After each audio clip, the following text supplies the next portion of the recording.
Querido Carlos Serrano, economista en jefe del BBVA México, ¿cómo estás? Buenas noches. También muy buenas noches, qué gusto saludarte. Hoy yo creo que dejan claras ustedes las cosas en la necesidad de tomar medidas desde el punto de vista económico para que la crisis no sea todavía más grave, Carlos. Así es, David, es evidente que se viene una recesión en el mundo y por lo tanto en México estamos viendo un parón sin precedentes tanto en la oferta como en la demanda mundial, y lo que creemos nosotros es que hay medidas que se pueden tomar para mitigar esta situación. Y yo te diría, David, habría tres ejes torales en lo que publicamos hoy, en los mensajes que quisimos comunicar. El primero es que creemos que no existe en realidad un trade-off entre cuidar la salud de las personas y la economía. Nosotros creemos, viendo primero lo que ha ocurrido en otros países y viendo los estudios epidemiológicos pues más completos que se han hecho hasta el momento, en particular el del Imperial College, que nos dicen que tratar de tener estrategias de mitigación donde no haya separación completa en la población no han servido y han hecho que hay una tasa de contagio más alto. A ver, incluso, funcionar, y ahí permíteme interrumpirte, el caso sueco sí, es cómo no, interesantísimo. Suecia no ha cerrado nada.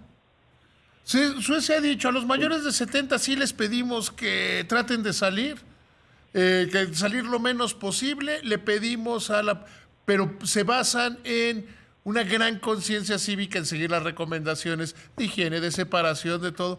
Pero Suecia está funcionando muy bien, yo creo que es una isla a no ser que pues, hubiera un brote sí. brutal, Suecia ha logrado contenerlo por la vía de vamos a mantener la economía abierta y vamos a cuidarnos todos, digamos, ¿no? Y que Está ese una persona que ejemplo. tenga cualquier síntoma parecido a la gripa se va automáticamente, voluntariamente, 7 días a su casa. Es correcto. Creo que está ese caso, como bien apuntas, está funcionando bien la conciencia cívica. Está también el caso de Corea, donde no tuvieron que cerrar tanto, pero lograron tener una política masiva de pruebas y de rastreabilidad, donde podían ver quién estaba contagiado, con quién se había reunido y por lo tanto pedir que se fueran a un encierro. Ahora, replicar el caso de Corea también es complicado porque se requeriría pues, de toda la infraestructura para hacer las pruebas y de toda la infraestructura para rastrear. Entonces, lo que también vemos es que hay países que se tardaron en tomar medidas y por lo tanto tuvieron brotes más fuertes. Está el caso claro de Irán, pero también los de España e Italia. Entonces nosotros Que ellos creemos creyeron que la que separación social eran vacaciones. En exactamente, España no y se en tomaron Italia creyeron que era que irse a sus casas, pero de vacaciones. Y seguir de vacaciones. saliendo, irse a la playa, a la Se montaña. abarrotaron las playas, por ejemplo, se abarrotaron las playas en España y se convirtieron en focos de contagio. Entonces nosotros creemos primero pues, que hay que tomar serio este tema de la separación. Y segundo y tercer punto de ahí es que creemos que tiene que haber medidas, primero económicas de parte del gobierno. Yo te diría, primero en términos de política monetaria, lo que creemos es que esto que ha hecho el Banco de México debe profundizarse, creemos que son buenas las medidas que ha tomado el banco en términos de bajar la tasa de política monetaria y en términos de anunciar algunas medidas de liquidez, creemos que se deben de profundizar. En primer término, creemos que pues, la tasa de política monetaria es todavía restrictiva y entrar en una situación que todo indica que será de recesión y de recesión global, indicaría que se debe tener una tasa de política monetaria bastante más laxa. Es lo que están haciendo los bancos centrales en el mundo. ¿Qué Lo que pensarías tú creemos de que, este argumento? A ver, nada más lo pongo sobre la mesa. ¿cómo no? Un argumento muy usado por la banca central en México.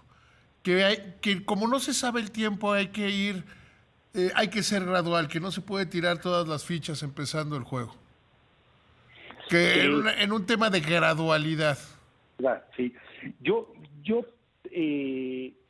tiendo a diferir de ese argumento. Te voy a decir por qué, David. Primero, hay que tomar en cuenta el horizonte de tiempo en el que actúa la política monetaria. Lleva un tiempo en surtir efecto y esto no es cierto que no sabemos cuánto va a durar, pero lo que se estiman los epidemiólogos es una cuestión de algunos meses. Entonces, esperar puede ser que a lo mejor empiece a hacer efecto ya que haya concluido esta contingencia. Me parece que sería mejor actuar más decisivamente Y así lo han hecho los otros bancos centrales del mundo. Y la Fed actuó de golpe, bajó las tasas a cero, otros bancos centrales están haciendo lo propio. Entonces, me parece, David, que cuando ya es evidente que viene un parón y viene una situación de contracción tan fuerte en la demanda agregada, mi opinión es que es mejor actuar más decisivamente para poder enfrentar cuanto antes la epidemia. Entre otras cosas, porque lo que sabemos, David, es dos cosas. Uno, empresas y familias van a tener dificultades para enfrentar sus pagos. Entonces, una menor tasa de interés va a aliviar la carga financiera de empresas y familias, además de estas medidas que acaba de anunciar la Comisión Bancaria de Valores y la Secretaría de Hacienda, que creo que son muy buenas y muy positivas. Sí, se pusieron del lado correcto de la facilidad. historia. Ahí se pusieron del lado correcto, porque yo creo que ustedes, los bancos, hicieron lo correcto. Dijimos, estamos dispuestos a ir con ustedes o sin ustedes. Exactamente, me parece que... O sea, entonces, bien, a las autoridades no les quedaba más decir, o los estorbamos o nos subimos al barco, que, como lo decía hoy en mi columna, es la banca al rescate. Y una banca que ha tomado una gran experiencia, diría yo, pues, ¿cuánto nos tocó vivir, cuánto nos tocó crecer a gente como tú, gente como yo, pues viviendo la crisis del 95 al 98, y una de las cosas que se aprendió de esta, hoy se lo decía alguien del gobierno, de esa cultura que se quedó fue saber que los problemas de los clientes se arreglan se arreglan en el momento que pueden empezar, y no te esperas a que haya una crisis sistémica, porque una crisis sistémica lleva a lo que pasó en los 90s, que salvo los accionistas de Banorte, todos los demás accionistas, cuando se dice que hubo un rescate a los banqueros, pues no es cierto, todos perdieron lo que invirtieron, ¿eh? Es correcto. Y el costo le recordaba a este funcionario del gobierno, le decía, oye, ¿tú no pasaste nunca por Centro Bancomer cuando lo tenían lleno a reventar de carros recuperados? Y que no era el negocio de los bancos. ¿Te acuerdas que lo tenían ustedes, que le salían carros por las orejas, ¿te acuerdas? ¿Cómo no? Sí, eso fue terrible y creo que, como bien dices, yo creo que se aprendió de ese episodio. Se aprendió también del episodio de 2009. Sin duda. Se dieron facilidades regulatorias. Entonces, creo que estuvo bien, bancos y autoridades de la mano, acertadísima también la decisión de la Comisión Bancaria y de la Secretaría de Hacienda, y creo que este proceso se facilitaría también si el Banco de México otorga facilidades de liquidez, no solamente para que se den estas facilidades de las que ya hablábamos, sino también para refinanciar créditos y para dar financiamiento en esta coyuntura. Lo idóneo, David, sería que las empresas puedan seguir enfrentando sus gastos de operación, sobre todo los sueldos y salarios, sin duda, en esta coyuntura, aunque tengan menores ingresos, y para eso se les puede dar financiamiento a tasas preferenciales. Es lo que también está ocurriendo en Estados Unidos, porque me parece a mí que estamos en una situación que sabemos que es temporal. No sabemos exacto cuánto va a durar, pero es temporal. Y en ese sentido yo creo que ninguna sola empresa que fuese viable antes de que esto empezara debiera de quebrar. Ninguna sola empresa que fuese viable antes de que esto empezara debería de despedir trabajadores. Totalmente de acuerdo contigo. Una empresa que ya tenía que estaba en cartera vencida, que ya tenía problemas antes, te gusta, del 20 de febrero, pues esa era un problema de mercado. Esa hay que bien muera. Pero una empresa que estaba generando, que pagaba, una empresa y una persona que estaba generando... Esta conversación con mi querido y admirado Carlos Serrano, economista en jefe del BBVA México. Íbamos en el tercer punto de los que planteaba sobre los ejes torales, mi querido Carlos. Así es, el segundo era estos apoyos de liquidez y de relajamiento monetario por parte de México, del Banco de México, y me parece que el tercero debe de ser, David, apoyos fiscales importantes para la contingencia. Los mensajes que hoy transmitimos es el primero, no son tiempos de cuidar o de que el déficit sea el objetivo principal. El objetivo debe ser atender la contingencia, y creemos que esto debe centrarse en dos cuestiones. Primera, apuntalar el sistema de salud. Todos sabemos que el sistema de salud en México no está en condiciones óptimas. Cuando comparamos número de camas por habitante, número de médicos por habitante, pues está en peor situación que de países como Italia y España, que incluso ya están viendo rebasado. Entonces hay que hacer gastos importantes. Y segundo, creo que hay que estar listos para apoyar a la población que va a ser la más vulnerable, en particular a los trabajadores informales que dejarán de recibir ingresos y no tienen opción de recurrir a la seguridad social, no tienen liquidación como un y que no se pueden ir 6 semanas a su casa, no se pueden ir 6 semanas. No se pueden ir, no correcto. se pueden ir 6 semanas a su casa, no hay modo, porque la No, otra no, es no como la otra es como lo plantea, yo creo que muy bien Ricardo Salinas de Grupo Salinas. Si oigan, si seguimos por ahí, lo que sigue es el aumento de la violencia y el vandalismo porque el estómago no se espera. O sea, también en la consideración del mal menor se tiene que plantear eso y se tiene que encontrar la manera de que esta gente, no podemos estar como en Estados Unidos con los, ¿cómo le dicen? Con los helicópteros de cheque, que realmente no son helicópteros, con los cheques entregados a la población, pero sí deberíamos buscar un mecanismo de que aquella persona que no puede estar 6 semanas sin ganar dinero, que no tiene dinero, que no le alcanza, tenga algún incentivo, sin creer en el mito ese que trae el presidente de manera equivocada, que cualquier alivio fiscal es rescate a los ricos, cuando es exactamente lo contrario. Sí, yo coincido en ambas cosas. Primero, a los trabajadores, estos informales de los que estamos hablando, hay que apoyarlos. No van a poder sobrevivir y no pueden estar 6 semanas sin ingresos. Me parece que eso sí hay que apoyarlos decisivamente. Y segundo, coincido plenamente, David, dar apoyos fiscales y ayudar a que las empresas sobrevivan en esta coyuntura no significa rescatar a los ricos, significa también rescatar miles de empleos y rescatar a la economía. Recalco lo que tú dijiste y lo que estábamos comentando antes de la pausa. Una empresa mal llevada, una empresa que ya estuviese problemada, desde luego que no hay que rescatarla. Pero lo que no debemos de permitir es que empresas viables, solventes, vayan a quebrar por una cuestión que va a ser temporal y por una cuestión que no es responsabilidad de ellos. A esas empresas me parece que hay que darle todos los apoyos para que naveguen este temporal y repito, yo creo que ni una sola empresa viable y solvente antes de que esto empezara se debería dejar quebrar. Eso no significa rescatar a dueños y no significa nada más. No, es mantener la fuente de empleo, es mantener la fuente de empleo. Hoy con alguien el dinamismo de la economía. Hoy con alguien porque que hablaba. La recuperación va a ser más rápida. Perdón, nada más decir, la recuperación va a ser más rápida. Si dejamos que quieran empresas, vamos a tener una recuperación mucho más lenta. Porque además hay un tema fundamental. Hoy platicaba con alguien del gobierno, porque hoy la Junta de Gobierno del Infonavit dice que mañana se anunciará una serie de programas de ayuda para las micro y pequeñas empresas, para la gente que pierde el trabajo, para la gente que pierda los ingresos, un paquete importante.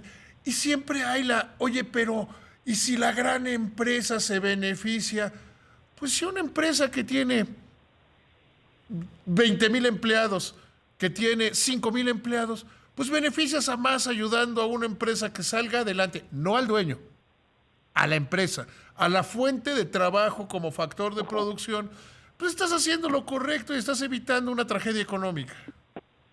Estoy totalmente de acuerdo. Y al evitar una tragedia económica se protegen a los empleos, se protege la economía y esto se está haciendo pues, prácticamente en todos los lugares. Lo está haciendo Estados Unidos, lo están haciendo países europeos, los alemanes que tan reacios habían sido a dar estos apoyos lo están haciendo. Es una recomendación del Fondo Monetario Internacional, está pidiendo a los países expansiones fiscales para dar apoyo a empresas y familias. Entonces me parece que hay que darlo, porque además hay que anotar una cuestión, David.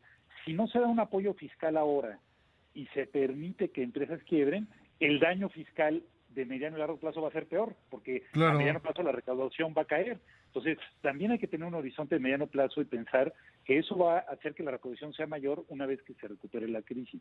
Pero si con la crisis entramos con menos empresas, pues estaremos con una menor recaudación. Ahora, desde tu punto de vista, la recesión, ¿qué tan o desde el punto de vista del BBVA México, qué tan profunda va a ser la caída de la economía? Mira, desde luego que es muy complicado en estas circunstancias hacer pronósticos porque hay más incertidumbre a lo normal.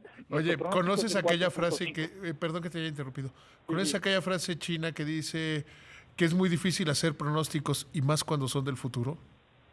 Exactamente. Es una frase popular china que dice es muy difícil hacer buena pronóstico frase. y más cuando son del futuro. Sobre todo con el futuro, así es. Y sobre todo en esta circunstancia. Ahora, nuestro pronóstico es una contracción de 4.5%. ¿Por qué decimos esto, David?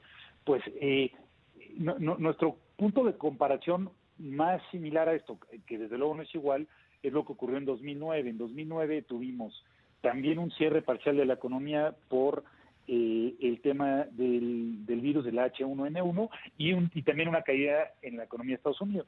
Distinta porque esa fue una crisis financiera, hoy el sistema financiero enfrenta esto en una situación de fortaleza, pero lo que estamos viendo es que posiblemente la caída en Estados Unidos puede ser igual o similar a la de 2009, porque aún en 2009, aún con los problemas financieros, no vimos un parón en seco como el que vimos ahora, tanto de la oferta, con muchas plantas cerradas, como de la demanda, con las personas en su casa sin consumir. Esto pues nos va a afectar.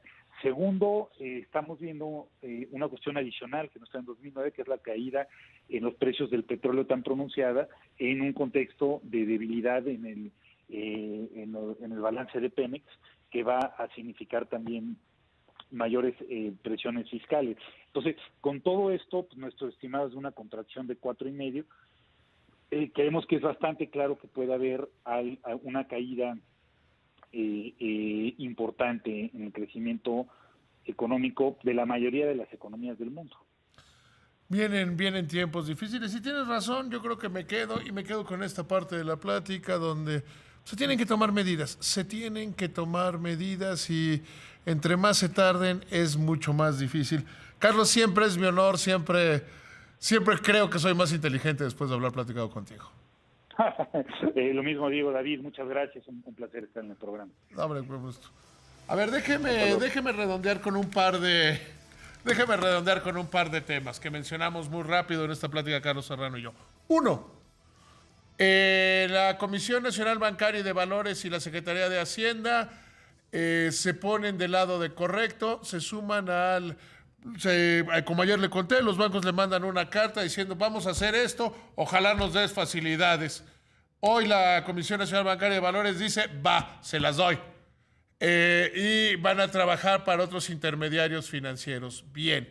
Hoy también el Infonavit, la Junta de Gobierno del Infonavit se reunió. Carlos Martínez, el director del Infonavit, les planteó un programa de apoyos que se va a detallar mañana antes de las 11 de la mañana. Un programa de apoyos para quienes pierdan el empleo, para quienes tengan menos ingresos, para pymes, para lograr salir adelante. A mí me consuela, o por lo menos apela a mi parte, es a donde siempre, incluso en lo peor, puedo encontrar algo positivo. Que el discurso del presidente sea tan malo, sea tan machito, sea tan parecido al de Daniel Ortega, que no pasa nada y tenemos autoridad moral y yo soy el macaracachimba y todo lo demás. Me consuela que en el gobierno quienes toman decisiones, que en los organismos tripartitas quienes toman decisiones, que en términos generales hay quienes lo están haciendo bien y muy bien. Hay quienes están entendiendo que la manera de paliar la crisis financiera, de hacerla menos grave, es tomar acciones directas al patrimonio de las personas, acciones concretas al patrimonio de las personas. Que hay que quitarle mitos, que hay que quitarle rollos, que hay que quitarle una gran cantidad de cosas. Pero la realidad, el hecho concreto es que creo que nos está quedando chico en una hora, ¿verdad? De repente me siento como tortuga en pecera. De repente me siento como que, pues, vámonos, adiós.